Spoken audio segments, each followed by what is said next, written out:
नमस्कार, आप देख रहे हैं सुदर्शन न्यूज और आपके साथ मैं हूं दीपक कुमार। राहुल गांधी जो कि नेशनल हेराल्ड केस में वित्तीय अनियमितता के मामले में पूछताछ का सामना कर रहे हैं। ईडी आज तीसरे दिन लगातार राहुल गांधी से पूछताछ करेगी। थोड़ी ही देर में राहुल गांधी से पूछताछ शुरू हो जाएगी और आज फिर अगर सड़क पर उतरते हैं कांग्रेसी नेता तो उन्हें हिरासत में लिया जाएगा। अकबर रोड में पहले से धारा 144 लगा दी गई है क्योंकि बीते 2 दिनों में जिस तरह से कांग्रेस के नेता और कार्यकर्ताओं ने राहुल गांधी से ईडी द्वारा पूछताछ के विरोध में प्रदर्शन किया है, अव्यवस्था की स्थिति बनी है। विधि व्यवस्था की चुनौती के साथ ही लोगों को भी परेशानियों का सामना करना पड़ा। काफी हंगामा खड़ा किया गया, बैरिकेडिंग तोड़ी गई, पुलिस के साथ धक्का मुक्की और हाथापाई की गई और कांग्रेसी कार्यकर्ताओं को हिरासत में लिया गया। लेकिन इन सब के बाद भी तीसरे दिन राहुल गांधी ईडी के सवालों से बच नहीं सकेंगे। तीसरे दिन भी राहुल गांधी से पूछताछ होगी। जानकारी के अनुसार राहुल गांधी बीते 2 दिनों की तरह आज कांग्रेस मुख्यालय नहीं जाएंगे बल्कि अपने आवास से सीधे ईडी कार्यालय पहुंचेंगे राहुल गांधी।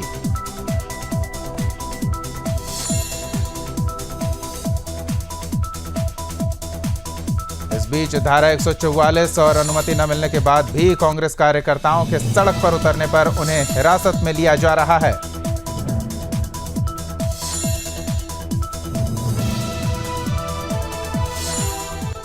तो लगातार 2 दिनों से हंगामा चल रहा था और इस बीच बीते 2 दिनों में पूछताछ, सड़क पर प्रदर्शन, पुलिस के साथ धक्का मुक्की, बैरिकेडिंग तोड़ने का प्रयास, क्या कुछ नहीं हुआ वो दिखाते हैं आपको इस रिपोर्ट के जरिए।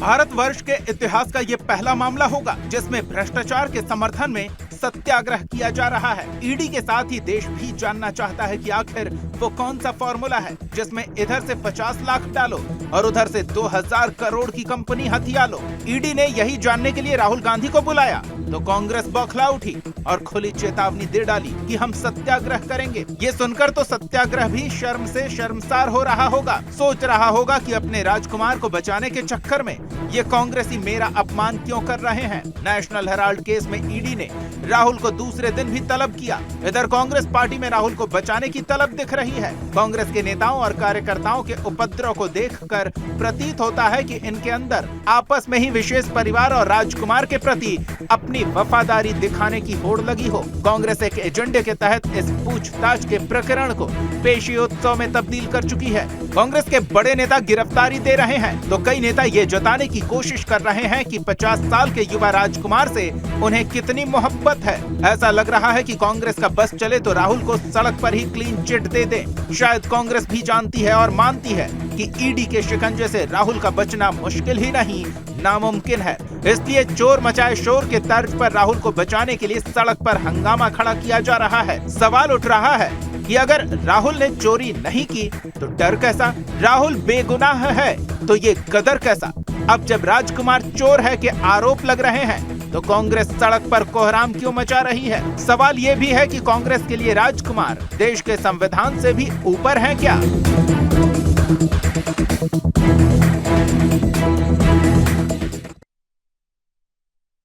के माध्यम से आपको बता रहे हैं कि नेशनल हेराल्ड केस क्या है, कब क्या हुआ। 2014 में ईडी की एंट्री हुई। जून 2014 अदालत ने सोनिया और राहुल को आरोपी के रूप में सम्मन किया।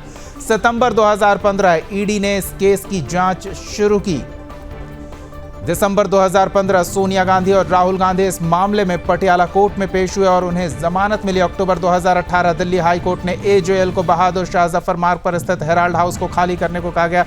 फरवरी 2019 गांधी परिवार इस फैसले के खिलाफ दिल्ली हाई कोर्ट पहुंचा।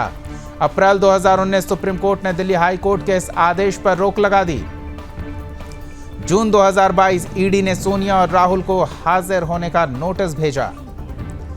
राहुल का डोटेक्स प्राइवेट लिमिटेड से क्या संबंध है, ये सवाल का जवाब देना होगा। डोटेक्स कंपनी का कोलकाता के हवाला ऑपरेटर से संबंध पाया गया। डोटेक्स कंपनी पर कैश के बदले चेक देने का आरोप।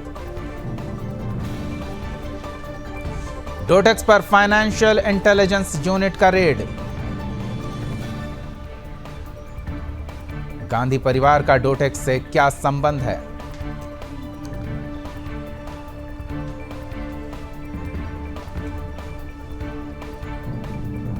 राहुल, सोनिया और प्रियंका उन कंपनियों के स्वामित्व रखते हैं और ऐसे में कई सवाल खड़े हो रहे हैं।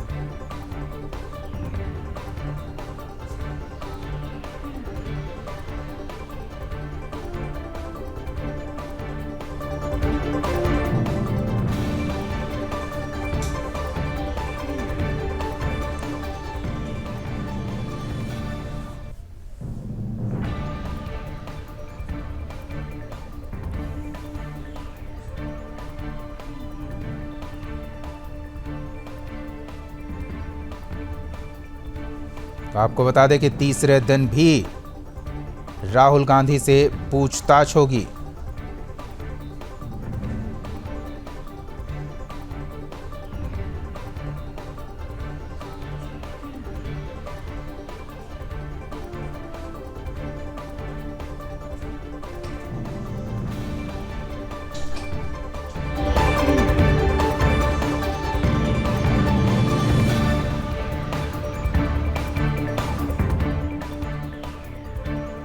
तो तीसरे दिन भी पूछताछ होनी है। क्या 2 दिनों में सवालों का पूरा जवाब नहीं दे सके राहुल गांधी? क्या नेशनल हेराल्ड केस से इतनी पेचीदगियां जुड़ी हुई है जिसे इतने हल्के में सामने ला रही है कांग्रेस पार्टी और राहुल गांधी और सोनिया गांधी से होने वाले पूछताछ के विरोध में सड़क पर हंगामा खड़ा किया जा रहा है। इस विषय पर बातचीत करेंगे पूरे अपडेट्स के साथ। हमारे सहयोगी आलोक झा मौजूद हैं और साथ ही हमारे साथ कांग्रेस का पक्ष रखने के लिए पार्टी प्रवक्ता वैभव बट्टा, बीजेपी का पक्ष रखेंगे पार्टी प्रवक्ता राहुल आनंद और साथ ही में हमारे साथ राजनीतिक विश्लेषक मनराज गुर्जर जी भी जुड़े हुए हैं। आप सबका बहुत बहुत स्वागत है। सबसे पहले आलोक के पास चलते हैं, अपडेट से शुरू करते हैं। आलोक, बीते 2 दिनों में हमने पूरा हंगामा देखा और इतनी पेचीदगियां इस नेशनल हेराल्ड केस में लग रही है कि पता नहीं सवालों का या तो राहुल पूरा जवाब नहीं दे पा रहे हैं या ये केस वाकई इतना घुमा फिरा पेचीदगियों से भरा है कि ईडी के पास इतने सवाल हैं कि उनका जवाब लेने में 3 दिन का समय लग रहा है और आगे अभी पूछताछ चलेगी या रुकेगी इसका भी स्पष्ट पता नहीं है। अपडेट चाहेंगे आपसे। देखिए, बिल्कुल आज तीसरे दिन भी राहुल गांधी से पूछताछ जो है, जो आप देख रहे हैं मेरे पीछे, यहीं पे ईडी दफ्तर है जहां पे कुछ देर पहले राहुल गांधी पहुंचे हैं और ईडी के सवालों का जवाब दे रहे हैं। देखिए, जो सोर्सेज ईडी के तरफ से जो जानकारी हमें मिल पा रही है, जो हमारे सोर्सेज हमें बता रहे हैं कि राहुल गांधी अपने ही जवाब को 2 से 3 बार बदल रहे हैं, जिससे क्योंकि ईडी को लिखित में जवाब लेना होता है और लिखित में जवाब लेकर उस पे सिग्नेचर कराना होता है, इसलिए जो है इतनी देरी हो रही है और शायद यही वजह है कि राहुल गांधी से आज तीसरे दिन भी पूछताछ जो है वो हो रही है। कल ईडी ने राहुल गांधी को अपने बैंक ट्रांजैक्शन समेत कई दस्तावेज लेकर आने कहा था, जिसको ईडी ने उस राहुल गांधी के द्वारा जमा कराए गए दस्तावेजों को अभी खंगालना शुरू किया है और आज भी जो है उसी को लेकर राहुल गांधी से पूछताछ जो है वो होनी है और वो ईडी के दफ्तर जो अभी आप मेरे पीछे देख रहे हैं वहां पर चल रही है। बिल्कुल, तो पूछताछ चल रही है और क्या आज भी बीते 2 दिनों जैसा कांग्रेस कार्यकर्ताओं का हंगामा दिखा? क्योंकि पहले से प्रशासन सतर्क था और अकबर रोड में तो 144 ही लागू कर दिया गया था।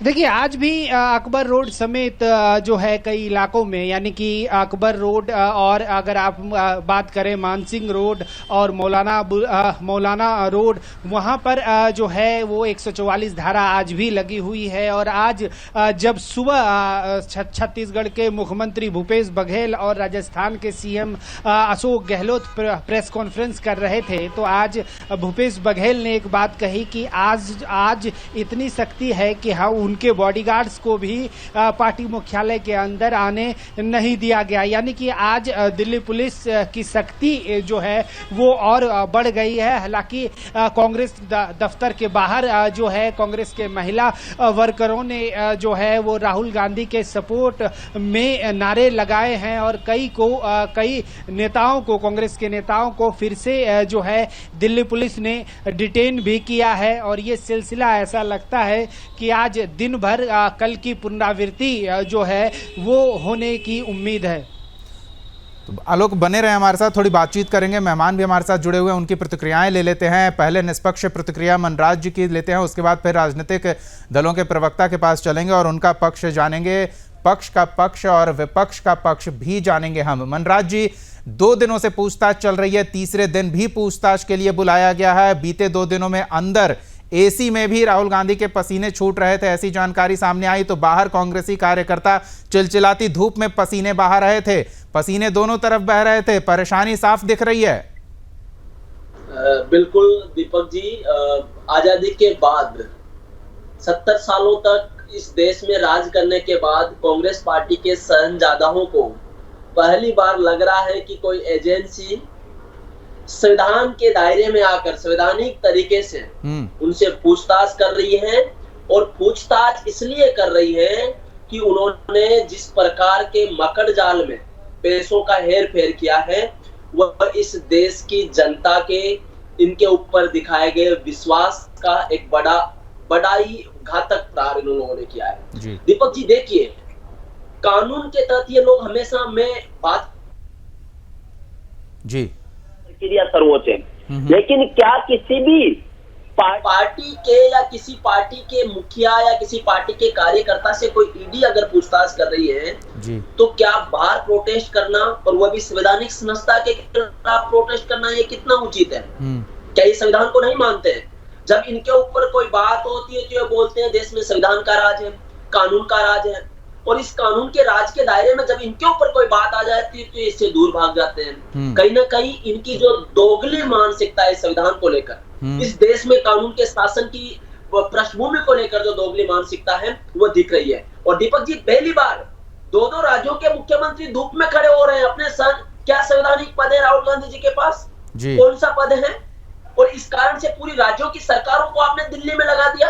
जो जनता आपके ऊपर विश्वास किया, जिस जनता ने आपको जताकर मुख्यमंत्री बनाया, मंत्री बनाया, आप यहाँ आके प्रोटेस्ट कर रहे हो। किस लिए प्रोटेस्ट कर रहे हो? प्रोटेस्ट का आधार क्या है कि हमारे नेता से पूछताछ क्यों नहीं है? ये तानाशाही नहीं है, ये नॉर्थ कोरिया नहीं है कि किम जोंग बोल दे कि ऐसी कटिंग करो, ऐसी डिजाइन निकालो, निकाल देंगे। यहाँ संविधान है और संविधान के दायरे में इनके ऊपर पूछताछ हो रही है। मुझे लगता है निष्पक्ष प्रक्रिया के तहत पूछताछ हो रही है और इसका बहुत बड़ा जो इनका मकर जाल है हमारे सामने आने वाला है दीपक जी कुछ दिनों में। बिल्कुल, कुछ दिनों में जल्द स्थिति स्पष्ट होगी। ऐसे में चलते हैं, हम वैभव जी की प्रतिक्रिया लेते हैं। वैभव जी, इतनी लंबी पूछताछ चल रही है, बाहर इतना ही ज़्यादा दबाव बनाने का प्रयास किया जा रहा है, इस तरह के आरोप लग रहे हैं कि कांग्रेस के कार्यकर्ता और कांग्रेस के तमाम नेता एजेंसी पर दबाव बनाना चाह रहे हैं, सिर्फ इस कारण क्योंकि एजेंसी भ्रष्टाचार के विरुद्ध कुछ कार्रवाई कर रही है। वैभव जी, क्या कांग्रेस भ्रष्टाचार के विरुद्ध होने वाली कार्रवाई के रास्ते में रुकावट बन रही है? कांग्रेस आज से नहीं, कांग्रेस आजादी के पहले से कभी ना भ्रष्टाचार का साक्षी नहीं है, न कभी गलत का साथ दिया है। आप क्रोनोलॉजी समझिए, मुद्दा क्या है। हमारे राजनीतिक विशेषज्ञ जी ने जो भी बताया है, और मुझे तो ऐसा लगा उनकी बातों से कि वो भाजपा के प्रवक्ता बन के ज्यादा काम कर रहे हैं। अब मैं उन्हें भी समझाता हूँ और देश को भी आपके चैनल के माध्यम से बताना चाहता हूँ कि मुद्दा क्या है। ये सुब्रमण्यम स्वामी जी ने एक शिकायत करी थी जिससे कोई FIR दर्ज नहीं हुई थी। उसके बाद 2015 में ईडी ने जांच शुरू करी और खुद ये माना कि इस केस में कोई जांच नहीं बनती है। उसके बाद 2018-19 में जब MP, राजस्थान और छत्तीसगढ़ में हम लोगों ने सरकार बनाई, तब ये केस फिर उठा गया, तब इसकी जांच फिर शुरू हुई। कोई केस जब 2015 में ईडी खुद कहती थी कि बनता ही नहीं है, तब भी मोदी सरकार थी, भाजपा सरकार थी। 2015 की ईडी गलत थी, आज की ईडी सही है। और आज जब गुजरात में चुनाव है, MP में कुछ चुनाव है, तो फिर ये केस चालू कर दिया। नहीं तो वैभव जी, आज की ईडी गलत है तो पिछले बार की ईडी सही कैसे हो गई? आप भी तो जो बात कह रहे हैं वो उसे थोड़ा सा परिवर्तित करके ऐसे भी कहा जा सकता है। 2015 में भाजपा की सरकार थी देश में, तब ईडी ने कहा कि इसमें कोई केस नहीं बनता है। और नहीं, तो फिर कोर्ट ने गलती की है, आप ये कहना चाह रहे हैं? क्या चीज? कोर्ट से गलती हुई है, फिर आप ये कहना चाह रहे हैं क्या? कोर्ट से सुब्रमण्यम स्वामी जी ने सिर्फ एक शिकायत की थी, FIR भी दर्ज नहीं हुई है उसके। तो किस देश से समन भेज रहे हैं आप राहुल जी को? पहले आप ये भी तो समझिए, कोर्ट कहाँ से अभी बीच में आ गया। अभी तो पहले मुद्दा ईडी का चल रहा है ना, ईडी ने बुलाया है।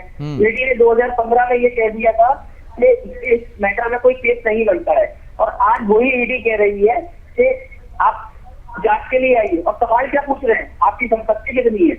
2009 में, 2014 में, 2019 में जब ये पता होना चाहिए ईडी को भी कि जब आदमी इलेक्शन का नॉमिनेशन फॉर्म भरता है तो अपनी संपत्ति का पूरा ब्यौरा देता है उसमें, तो आप उससे वही सवाल फिर पूछ रहे हैं।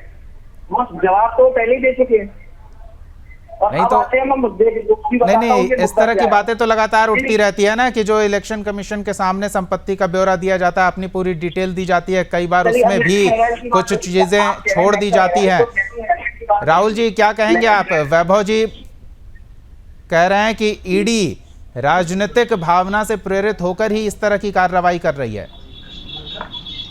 देखिए, एक बहुत पुरानी और मशहूर कहावत है, सच है विपत्ति जब आती है कायर को ही दहलाती है, सुरमा नहीं विचलित होते, छंड एक नहीं धीरज खोते, विद्वानों को गले लगाते हैं, कांटों में राह बनाते हैं। और अभी जो कांग्रेस के मेरे भाई प्रवक्ता जो बात कर रहे थे कि ईडी का इस्तेमाल किया जा रहा है या बहुत सारी बातें को वो चर्चा कर रहे थे, मैं बहुत ज्यादा कुछ नहीं, लेकिन मैं बस इतना कहूंगा कि जब राहुल गांधी जी बहुत साफ सुथरी छवि के व्यक्ति हैं, तो फिर इनको ये झूठमूठ का सत्याग्रह करने के लिए और जो एक इन्होंने ऑर्डिनेंस दिया कि सारे राज्यों के लोग आ जाएं हमारे यहाँ और ईडी के दफ्तर जाएंगे साथ में, तो ये क्या प्रतीत करता है? देखिए 2010 में मोदी जी को भी एसआईटी की टीम ने बुलाया था पूछताछ करने के लिए। उस वक्त मोदी जी जिस तरीके से गए थे उस तरीके को देख लिया जाए, और इस वक्त ये जो युवराज गए हैं इसके तरीके को देख लिया जाए। ऐसा लग रहा है जैसे ये कोई लड़ाई जीत कर आए हैं और अपनी पीठ को थपथपाने के लिए और बहादुरी की बात सुनने के लिए लोग इनके पास आ रहे हैं। सारी नेताओं की मैंने देखी और सुनी, जिस प्रकार से मीडिया के सामने अपने कर्तव्य को दिखाने के लिए और राहुल गांधी के करीब अपने आप को बताने के लिए जो होड़ मची है, उसी की ये देन है।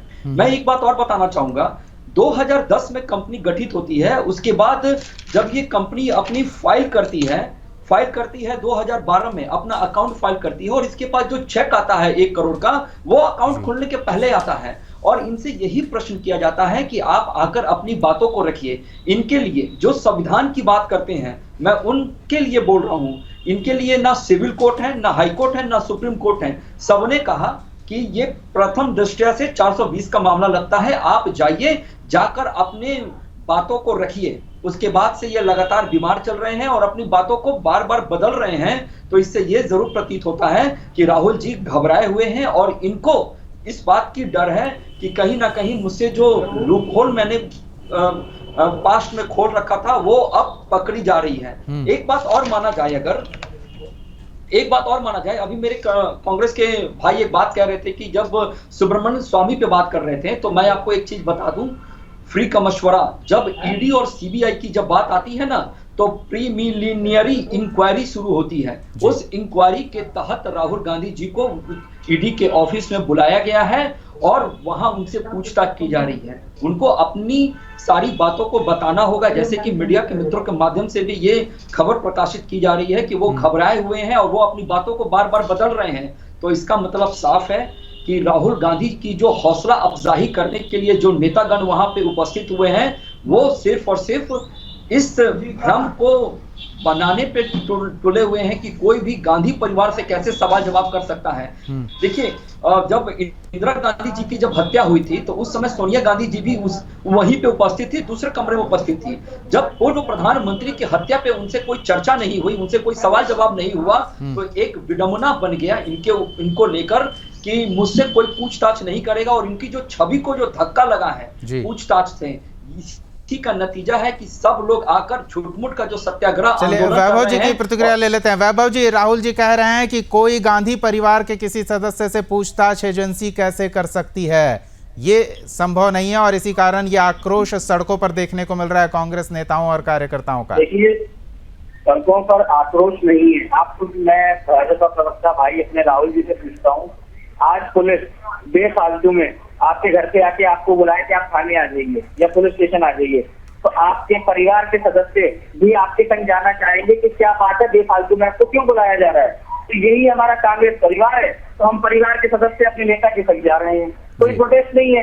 जब आप बेफालतू में किसी आदमी को परेशान कर रहे हैं, और जो आपने कहा कि जांच, ईडी जांच कर रही है, ईडी जांच जब 2015 में कर रही थी तब इतनी समझदार नहीं थी कि उन्होंने केस बंद कर दिया था कि इसमें कोई केस नहीं बनता है। सिर्फ राजनीतिक फायदा उठाने के लिए और चुनाव, जो आने वाले चुनाव है उन्हें प्रभावित करने के लिए, क्योंकि इन्हें पता है इनकी जमीन खिसक चुकी है, भाजपा को पता है उनकी जमीन खिसक चुकी है। बेरोजगारी, महंगाई का मुद्दे से ध्यान भटकाने के लिए, जो पेंगोंग लेक, अरुणाचल प्रदेश में 2 सोल्जर्स हमारे लापता है, उन मुद्दों से ध्यान भटकाने के लिए ये सब नौटंकी की जा रही है। चलिए मनराज जी, क्या आप भी ये मान रहे हैं कि क्या मुद्दों से ध्यान भटकाने के लिए किसी व्यक्ति को किसी एजेंसी द्वारा पूछताछ के लिए बुलाया जाएगा, या वाकई कुछ जांच पड़ताल चल रही है और उस जांच पड़ताल से ध्यान भटकाने के लिए इस तरह की बातें कांग्रेस की ओर से कही जा रही है, इस तरह का आचरण कांग्रेस के नेताओं द्वारा किया जा रहा है? देखिए दीपक जी, वैभव चड्ढा जी हमेशा आपके टीवी चैनल पर बैठकर कोई भी अगर उनकी पार्टी के बारे में या कोई अच्छी निष्पक्ष टिप्पणी कर दे तो उसको किसी पार्टी पॉलिटिक्स के साथ जोड़ देते हैं। इनकी मानसिकता गिरी हुई है, इनकी सोच जी। कोई भी संवैधानिक संस्था अगर सवाल जवाब करेगी दीपक जी, तो क्या किसी पार्टी के घर में जाकर पूछेगी कि हमें आपसे सवाल पूछना या नहीं पूछना चाहिए? संवैधानिक तरीकों से अगर कोई सवाल पूछ रहा है तो उसमें क्या दिक्कत आ रही है? इन लोगों को लगता है कि गांधी परिवार इस देश का राजा महाराजाओं का परिवार है, एलिट परिवार है, और गांधी परिवार से बाहर कुछ नहीं हो सकता। इनकी सोच को बदलना होगा, और ये संवैधानिक तरीके से जो सवाल जवाब किए जा रहे हैं, इस देश के प्रत्येक नागरिक को, इस देश की संस्थाओं को डेमोक्रेटिक तरीके से, हमारे इस देश की संस्थाएं काम करती है, न किसी व्यक्ति विशेष के प्रति द्वेष रखती है, न किसी व्यक्ति विशेष के प्रति कोई प्यार रखती है, निष्पक्ष तरीके से काम करती है। इस प्रकार के आरोप प्रत्यारोप लगाना मुझे लगता है उचित नहीं होगा, और इन लोगों को अपनी मानसिकता में सुधार करना चाहिए। वैभव जी, सुना आपने, क्या कहेंगे?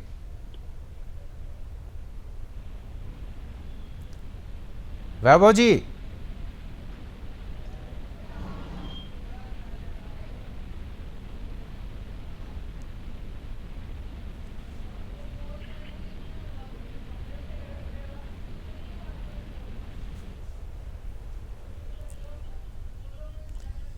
पूछताछ के प्रकरण को पेशियोत्सव।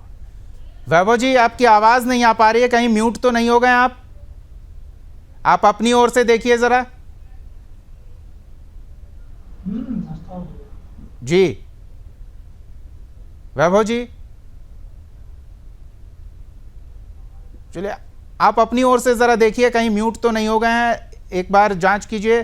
तब तक हम राहुल जी के पास चलते हैं, फिर आपके पास आते हैं वैभव जी। वैभव जी, आवाज आ रही है? जी बिल्कुल आ रही है। हाँ, अब आपकी भी आ रही है। आपने मनराज जी को सुना कहते हुए, क्या कहेंगे आप? आपकी आवाज उस समय नहीं आ रही थी, फिर से अपनी बात कहें सर। देखिए, मैं मनराज कहना चाहूंगा कि कांग्रेस की मानसिकता क्या है क्या नहीं है, ये 70 साल से देश में देखा है और आजादी से पहले भी देखा है। तो आज जो सरकार की चापलूसी है, सरकार को खुश करने के लिए, अपने आशाओं को खुश करने के लिए जो मानसिकता लोगों ने बना ली है, वो मानसिकता बदलिए, क्योंकि ये सत्ता है। अभी 7 से 8 साल हुए हैं, कभी भी परिवर्तन हो जाता है, कभी भी सत्ता बदल सकती है। तो इसमें मानसिकता और गलत शब्द राहुल जी के लिए या किसी के लिए बोलना, ये चीज भी अच्छी नहीं है। सत्ता कभी भी परिवर्तन हो जाता है जी। तो सत्ता परिवर्तन का भ्रष्टाचार से क्या लेना देना है? इसमें एजेंसियों का क्या लेना देना है सत्ता परिवर्तन से? वैभव जी, एजेंसियां तो अपने हिसाब से काम करेगी।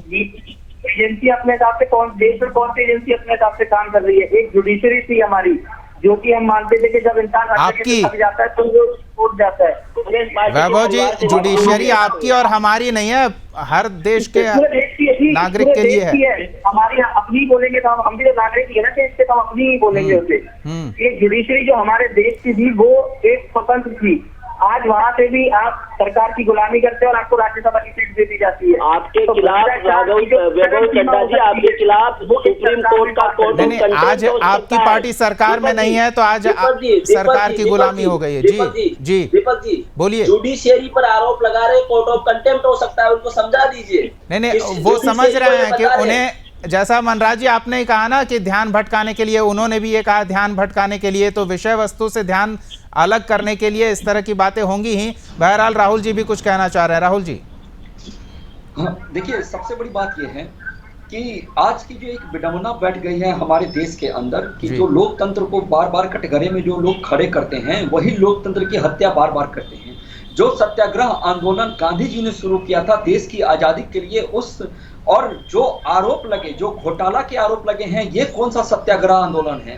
तो कहीं ना कहीं महात्मा गांधी जी की आत्मा को जरूर कल्पित होती होगी और उनको चोट लगी होगी। और जिस प्रकार से जुडिशियली पे ये सवाल उठा रहे हैं, प्रश्न उठा रहे हैं, तो विपक्ष में रहकर इनका काम ऐसा बन गया है कि वो मुद्दों से भटक जाते हैं। जब संसद भी चलता है तो उस समय वो पेगासस चले जाते हैं, जबकि उस समय संसद में भी कहा गया था कि आप कोरोना में हुए मृत्यु के ऊपर सरकार को तीखी सवाल करके आप सरकार को घेरिए, तो उस समय भी ये मुद्दा से भटक गए थे। बिल्कुल नहीं, इसी प्रकार कभी सोशल मीडिया पर, ट्विटर पर या फिर राहुल गांधी कोई ट्वीट करते हैं, कांग्रेस पार्टी कोई ट्वीट करती है, तो उसके नीचे आने वाली प्रतिक्रियाओं से जनभावना की एक झलक जरूर मिलती है। और वो झलक ये मिल रही है कि कांग्रेस पार्टी के नेता सत्याग्रह के नाम पर जो कुछ कर रहे हैं उससे सत्याग्रह खुद शर्मसार हो रहा होगा कि एक व्यक्ति जिस पर भ्रष्टाचार के आरोप लगे हैं, बजाय इसके कि वो एजेंसी के सामने अपनी सत्यता साबित करे, अगर वो वाकई में सच्चा है तो निष्पक्ष बाहर निकलेगा और